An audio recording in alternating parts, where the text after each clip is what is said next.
आइए आज कक्षा 3 बिहार बोर्ड कक्षा 3 क्लास 3 हिंदी बुक का पाठ 7 फुलवारी को हाव भाव के साथ में पढ़ते हैं इस कविता को और उसके बाद इसके सभी प्रश्नों को हल करते हैं। तो आइए शुरू करते हैं।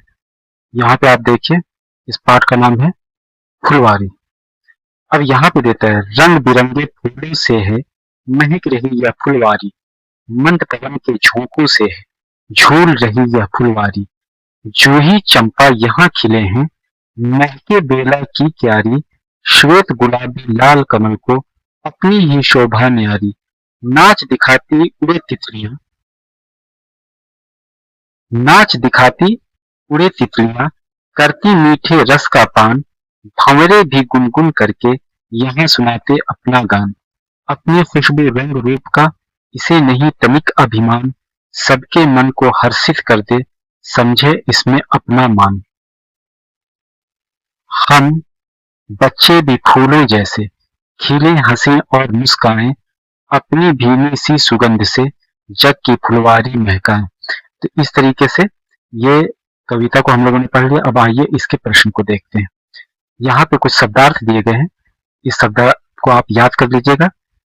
जैसे शोभा, तो कविता को समझने में आसानी होगी। शोभा का मतलब होता है सुंदरता, न्यारी का मतलब होता है अनोखी, तनिक, जरा भी, मान, इज्जत, हर्षित, प्रसन्न या खुश, अभिमान मीन्स घमंड। अब आगे देखते हैं प्रश्न में। आइए प्रश्न है आइए बातचीत करें।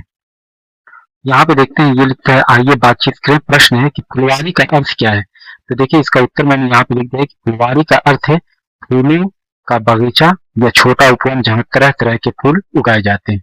फिर प्रश्न ख है कि आपने कभी फुलवारी देखी है, वहां आपने फूल और तितली के अलावा और क्या क्या देखा है। तो देखिए आप फुलवारी गए होंगे, फुलवारी देखे होंगे, तो वहां पे देखेंगे कि कई तरह की तितलियों के अलावा हरी भरी घास होते हैं, छोटे छोटे पौधे होते हैं, भंवरे होते हैं, चिड़िया होती हैं, रंग बिरंगे पंछी होते हैं और इसके अलावा फुलवारी वगैरह या और तरह की भी चीजें बनी होती हैं। बैठने के लिए कुर्सियां पत्थरों की बनी होती है या पत्थरों की मूर्तियां वगैरह भी बनी होती है। ठीक है, अब प्रश्न ग है कि आपको फुलवारी में जाना कैसा लगता है और क्यों। तो इसका उत्तर जो हो जाएगा कि मुझे फुलवारी में जाना बहुत अच्छा लगता है क्योंकि वहां बहुत ही शांति और फूलों की महक मिलती है।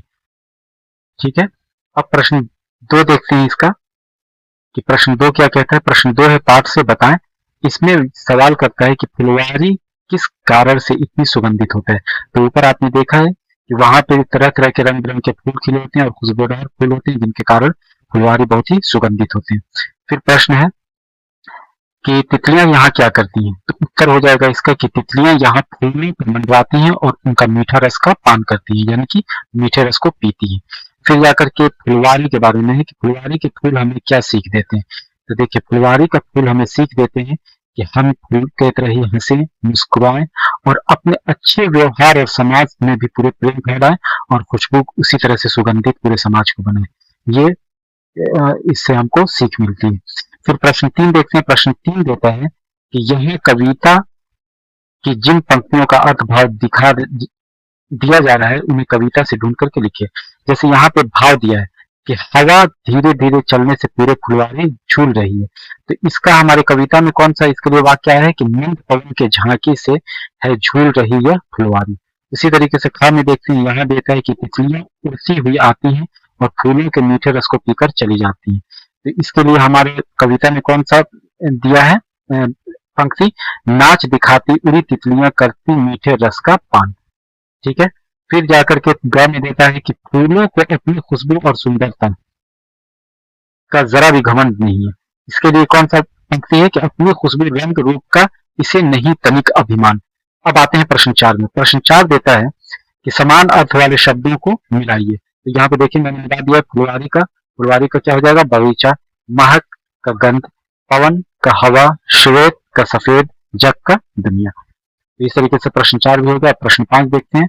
प्रश्न 5 दे रहा है कि आपने कौन कौन से फूल देखे हैं, उनके नाम और रंग बताएं। तो आपने बहुत सारे फूल देखे होंगे, उनके नाम और रंग बताने। जैसे यहाँ पे मैंने कुछ लिख दिया है, गुलाब, गुलाब लाल भी होता है, गुलाबी भी होता है, सफेद भी होता है, पीला वगैरह भी होता है। तो आप लिख सकते हैं जिस तरह के गुलाब आपने देखे। कमल, कमल जो होते हैं गुलाबी होते हैं या सफेद होते हैं। गेंदा पीला या नारंगी कलर के होते हैं, चमेली जो होते हैं ये सफेद रंग का होता है, मोगरा जो है सफेद रंग का होता है। इसके अतिरिक्त भी आपने कोई फूल बहुत सारे देखे होंगे तो उनके रंगों को, उनके नाम और उनके रंगों को लिख देंगे। प्रश्न 6 देता है कि हम लोग यहाँ पे देता है कि हम लोग कई काम के लिए फूलों का उपयोग करते हैं, उनके बारे में लिखें।